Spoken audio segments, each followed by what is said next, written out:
बारिश में दो जिठानी के घर आईं तीन घमंडी देवरानी। हेमलता की दो बहू थी। वो घर की जिम्मेदारियों को बहुत अच्छे से समझती थी और पूरे परिवार के साथ बहुत अच्छे से रह रही थी। यहाँ तक कि उन्होंने मिलकर अपनी सास के ऊपर से जिम्मेदारियों का बोझ भी कम कर दिया था। हेमलता के 5 बेटे थे, जिनमें से अब उसके 3 बेटे कुंवारे थे और लता को अपने तीनों कुंवारों बेटों की शादी की चिंता होती है।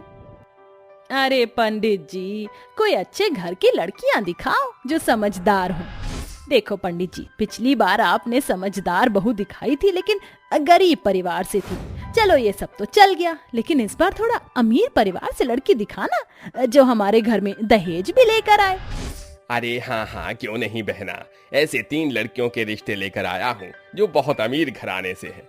तीनों बहनें हैं और इस घर में बहुत अच्छे से रहेंगी।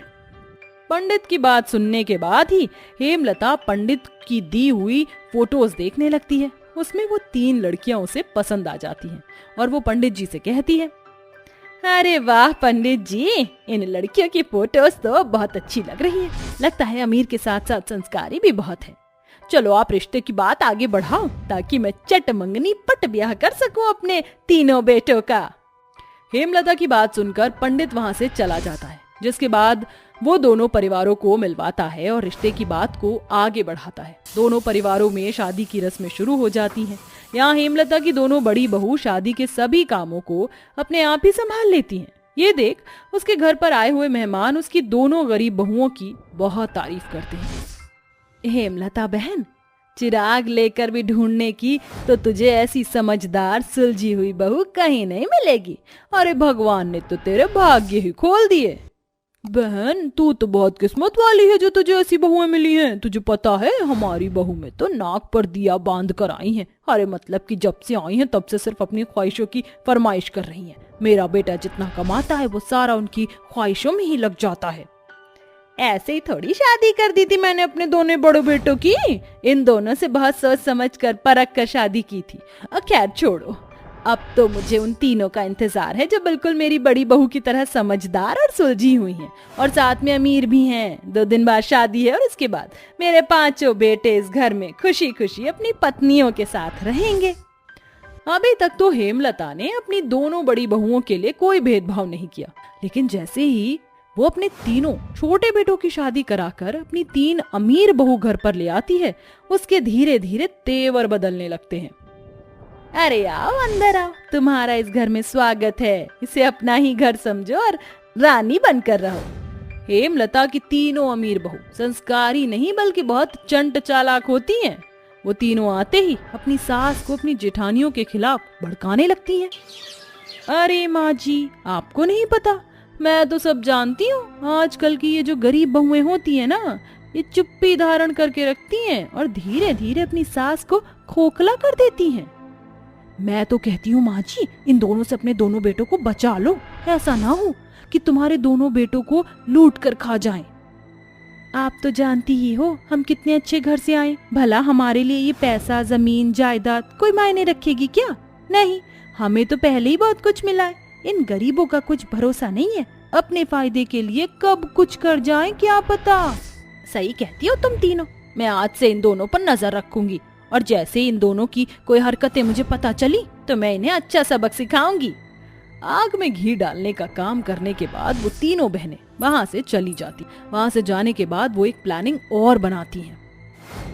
हमारी इन गरीब जेठानियों को इस घर से एक फूटी कौड़ी भी नहीं मिलनी चाहिए। अरे मैं तो कहती हूँ इन्हें इस घर से निकाल ही फेंकते हैं। हम एक काम करते हैं, अपनी ज्वेलरी इनके कमरे में छुपा देते और चोरी का इल्जाम लगा देते। ये देखते ही माँ जी इन्हें घर से निकाल देंगी। वो तीनों ऐसा ही करती हैं। अपने सारे गहने रेखा और मोहिनी के कमरे में रख देती हैं, जिसके बाद वो तीनों उन दोनों के ऊपर चोरी का इल्जाम लगा देती हैं। माँ जी, मेरी बातों का विश्वास कीजिए, हमने चोरी नहीं की। इतने सालों से हम इस घर में रह रहे हैं, आपने ये सोचा भी कैसे कि हम इस घर में चोरी करेंगे?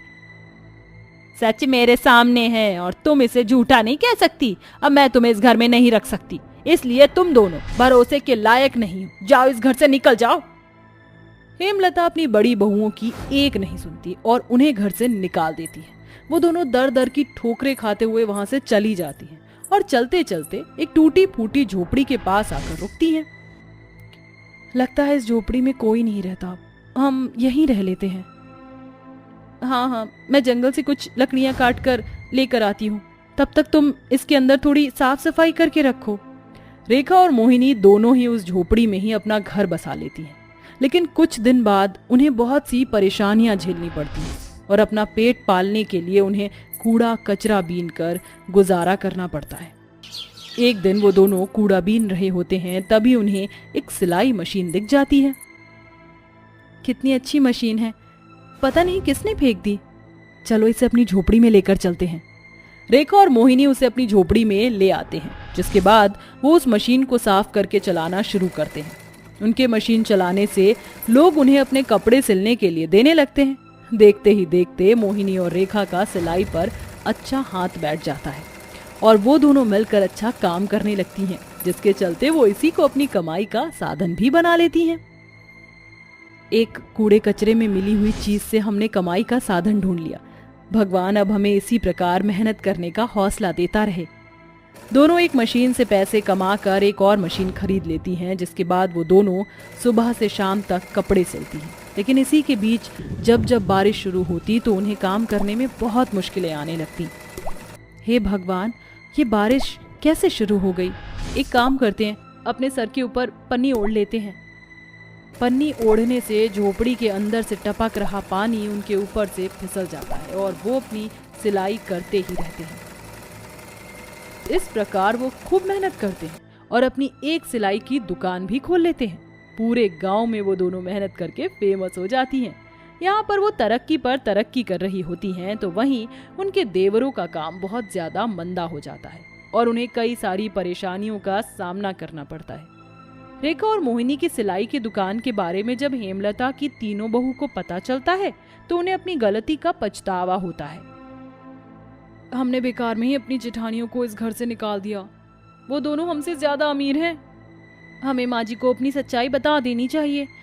हमने उनके साथ भी धोखा किया है। अपनी गलती का एहसास होने के बाद में तीनों अपनी सास के पास जाती हैं और उन्हें सब कुछ बता देती हैं कि किस प्रकार उन्होंने अपनी जेठानी को घर से बाहर निकलवाया। सच सामने आते ही हेमलता उनके मुंह पर जोरदार तमाचा मारती है। तो तुम तीनों की गलती माफी के लायक नहीं है, लेकिन अगर तुम्हें अपनी गलती सुधारनी है तो मेरी दोनों बड़ी बहू को इस घर के अंदर वापस ले आओ। वो तीनों अपनी गलती सुधारने के लिए अपनी जेठानियों के पास जाती हैं, जहां उनकी बहुत बड़ी दुकानें होती हैं और दुकान के बाहर बहुत लंबी लाइन लगी होती है। उस लाइन में वो तीनों लग जाती हैं। तभी अचानक से बारिश शुरू हो जाती है और मोहिनी का काम इतना अच्छा था कि हर कोई उनसे ही काम करवाना चाहता था।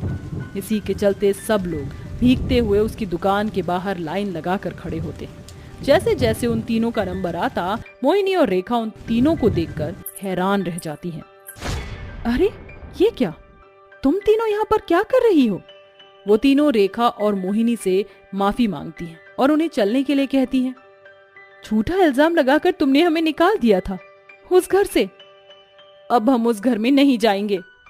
वो तीनों अपनी जेठानियों के पैर पकड़ लेती हैं, जिसके बाद वो दोनों चलने के लिए तैयार हो जाती हैं। वापस अपने घर आने के बाद भी रेखा और मोहिनी सिलाई का काम नहीं छोड़ते और वो अपने काम से अपने पतियों को और अपने परिवार को और अमीर बना देती हैं, जिसके बाद वो सभी एक साथ खुशी खुशी रहने लगते हैं।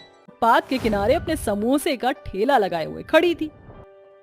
आओ आओ आओ प्यारे ग्राहकों, खाओ चंदा के हाथों के बने गर्मा गर्म टेस्टी टेस्टी चिकन समोसा। चंदा का रंग बहुत ही काला था, ज्यादा उभरी हुई सुंदरता तो नहीं थी, मगर उसकी आवाज में भरी मिठास और चिकन समोसे के स्वाद से लोग वहाँ खींचे चले आते। अरे चंदा बहन, जरा 2 चिकन समोसा देना। जी बस अभी देती हूँ भैया, ये लीजिए आपका 2 चिकन समोसा। अरे भाई वाह, सच में तुम्हारे हाथों के बने टेस्टी चिकन समोसा खाए बिना दिन की शुरुआत नहीं होती।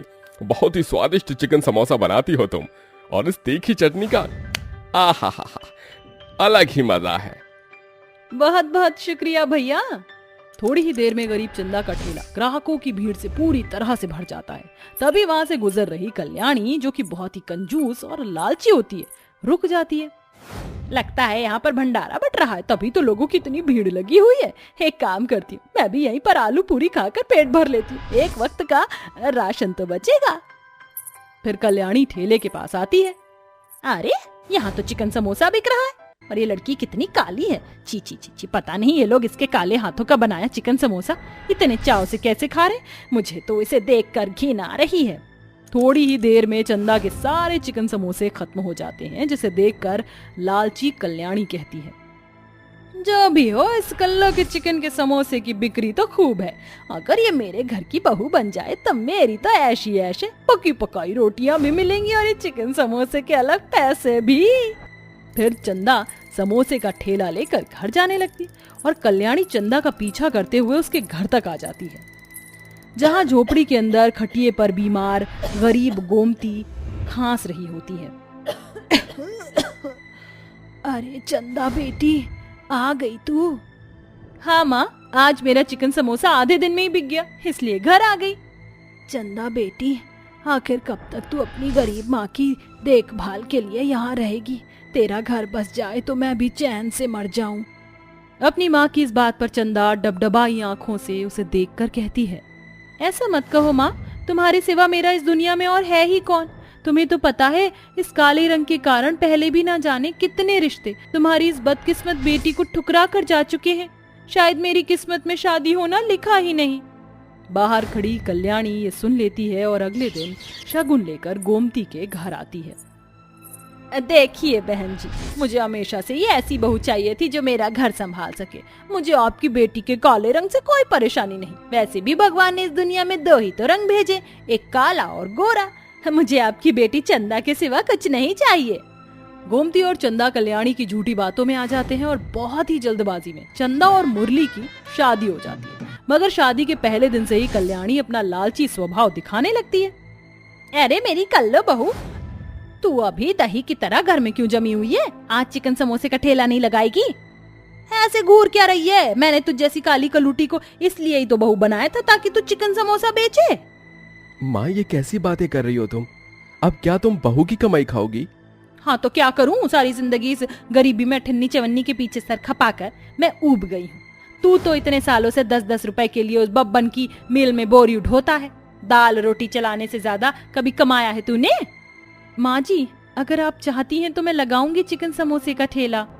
शाबाश मेरी काली बहू, ये की तूने समझदारी की बात। अगले दिन चंदा सुबह से ही चिकन समोसा बनाना शुरू करती है और उन्हें ठेले पर रखकर बाजार में बेचने जाती है। उस गरीब बहू के बनाए टेस्टी चिकन समोसे लोगों को बहुत पसंद आते हैं, जिससे कि सारे के सारे चिकन समोसे बिक जाते हैं। अरे आ गई मेरी काली बहू, क्या बात है, सारे के सारे चिकन समोसे बिक गए? ला दे ये पैसे मुझे दे। ऐसे ही चिकन समोसे बेचकर नोट छापती रहे, मगर जिस दिन तेरे ये चिकन समोसे की बिक्री घटी तो तू इस घर से बाहर। इसी तरह से दिन गुजरते जाते हैं।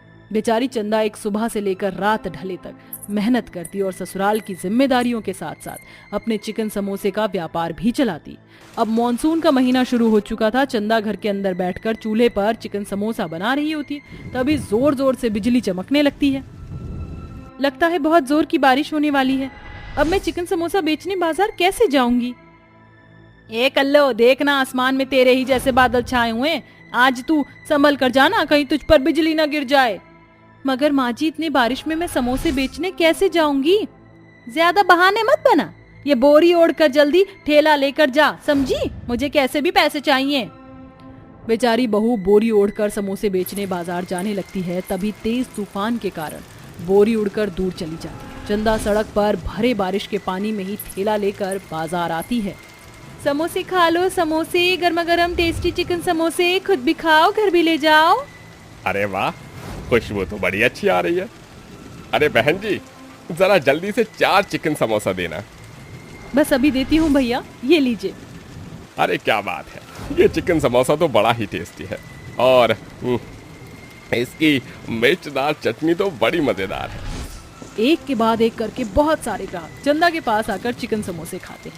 चिकन समोसे टेस्टी होने के कारण कोई 2 समोसे खाता तो कोई 10 समोसे पैक करवा कर घर ले जाते। बारिश में भी चंदा के समोसे की बिक्री तो बहुत होती है, मगर वो सुबह से शाम ढलने तक सारा दिन बारिश में भीगती ही रह जाती है।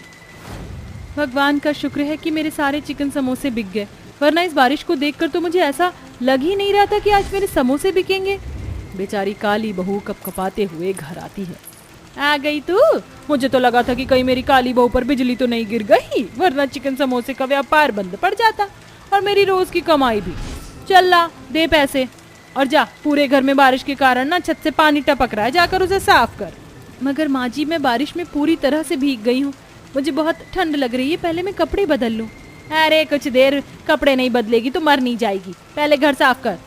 चंदा कई घंटों तक बारिश का पानी घर से बाहर फेंकती है, मगर उस दिन बारिश जैसे किसी जिद्दी बच्चे की तरह और भी ज्यादा तेजी से बढ़ गई। बेचारी बहू सारी रात घर से बाहर पानी फेंकती रही और सुबह समोसे बनाने में लग गई। भारी बारिश में भी हर दिन लोगों की भीड़ उस काली बहू के बनाए टेस्टी चिकन समोसे खाने के लिए लगी रहती। मगर अब कल्याणी का लालच और भी ज्यादा बढ़ता चला गया।